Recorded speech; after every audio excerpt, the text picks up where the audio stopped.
Welcome into day 4 of the 21 Days of Prayer for 2026. We read Psalm 130 this morning, or maybe this afternoon if you're tuning in late. Whenever it was that you read it, glad that you're doing the devotional. Like always, that is the key. The whole point is not listening to a podcast, but praying. And those written devotions are the best way that we've got to do that, is to do that, take some notes, pray along with it. So Psalm 130, it reminds me of, the Psalm talks about how I will rely on your word. In the midst of the waiting, David or the writer of the Psalm says that he's going to rely on God's word. And on a cold day like today, it reminds me of something I take for granted now a lot. Is a few years ago, before I got a new car, my old car used to sputter when it was real cold in the morning.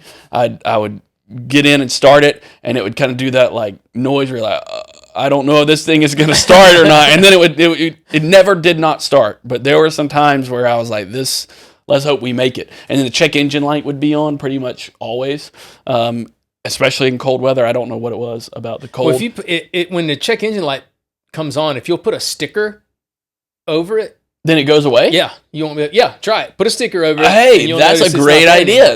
Yeah. You can tell he's a mechanic. Hack. A true mechanic life hack there. Yeah, so I should have done that. Yeah. That would have been a lot cheaper than getting a new car. Yeah. Gosh, I missed out on that opportunity.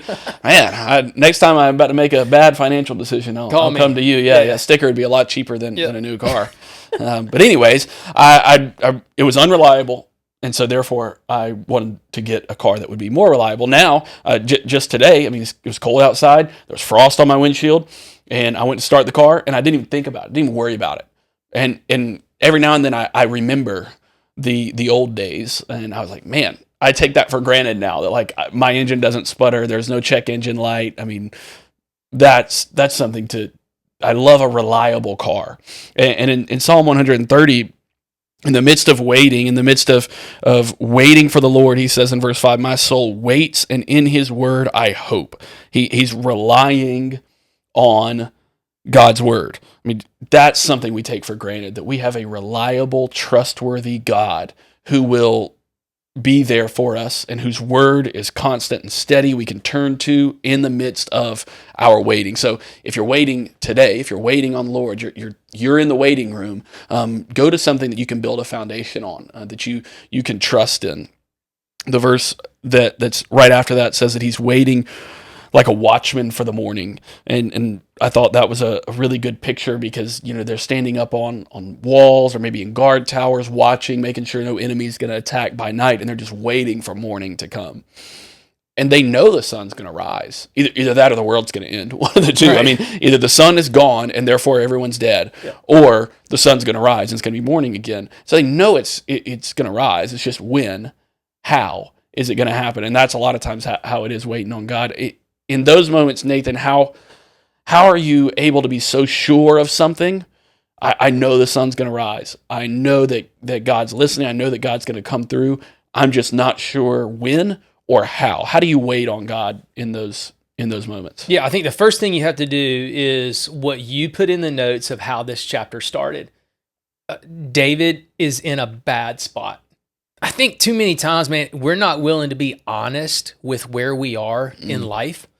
And we're trying to put Jesus glitter on our situation and think, oh, it's not that bad. Well, it's worse for people over there, and I shouldn't complain and like just be happy about everything. This is just a first world problem or something like that. Like sometimes life is hard. Like just admit it. David says, man, it's out of the depths. Like he's being real with God. And so stop pretending like the things that you struggle with and the things that you go through aren't real struggles. There aren't real pains. Don't pretend like they don't exist.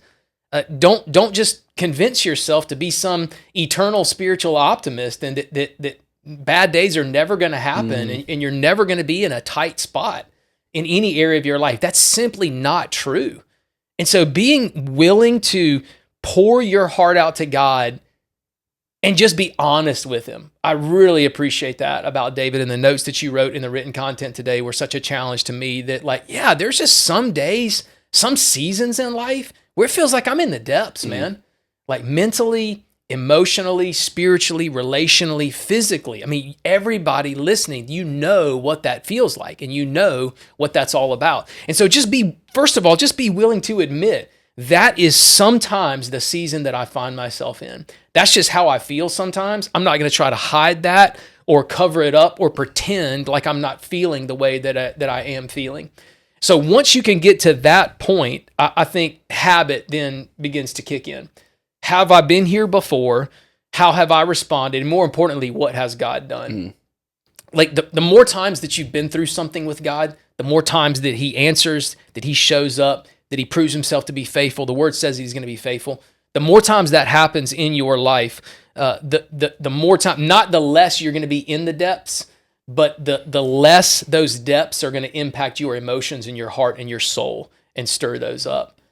So begin to think about repetition of how God has been faithful, how he's done things, how he's answered prayers, how he's always looked out for you, how he's always been there. And it's been tough every time that you've been waiting, every time that you don't know the timeline and that you don't know how it's going to work or how God is going to do it. He's still been faithful.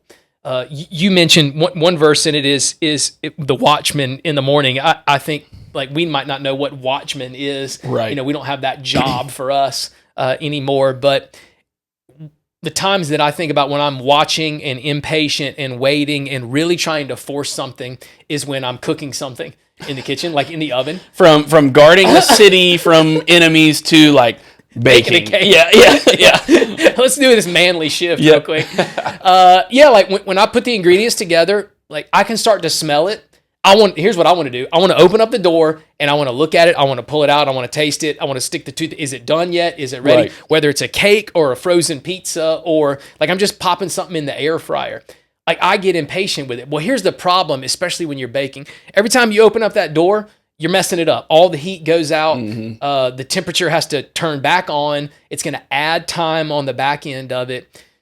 Watchmen ultimately have to do what we should do, like when we're waiting on our food to come out of the oven. Like the box says, set the temperature, set the timer, and when it's done, you'll know. Yeah. And don't open it before then. Don't cut it before then. Don't taste it before then. Don't open up the door before then. What I want to do with God is instead of trusting his timing, his process, his instructions in his word, I want to constantly be opening up the door, wiggling. Is it ready? Can I take it out now? Do you think it's done on the top? What about the bottom? And it just messes up the whole process. And so I'm fine with looking inside the window of the oven, even turning the oven light on, even watching the timer. But ultimately, I have to be disciplined enough, like the watchman, to know, I know eventually God's way, God's timing, that sun is going to rise. Mm-hmm. A new day is going to be here. We'll have the mercies that are promised to us. God promises us that we'll have new mercies awaiting for us every single day. We just got to trust in the Lord. Yep. That all of that's going to work out. And I've baked a pizza or a cake in the oven enough times to know now, back to the experience, how do you know that God is going to be faithful? Mm-hmm. How do you know it's going to work? Because I've seen him do it too many times. Right. Like I've followed the instructions on a frozen pizza and it's come out perfect too many times for me to now start wondering, well, is this going to work?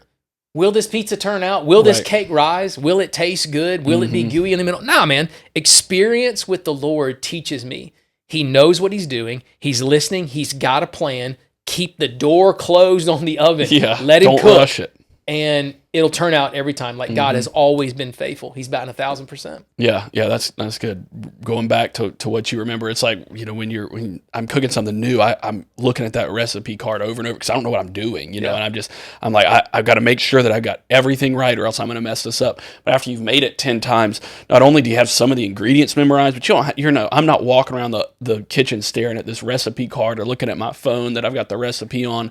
I know that all I've got to do is do what I normally do. And so maybe today that's the next step. That's the application point. That's the way to move forward on day 4 of the 21 days of prayer, is to go back and think on all that God's done. Maybe start writing some down, start typing it into your phone.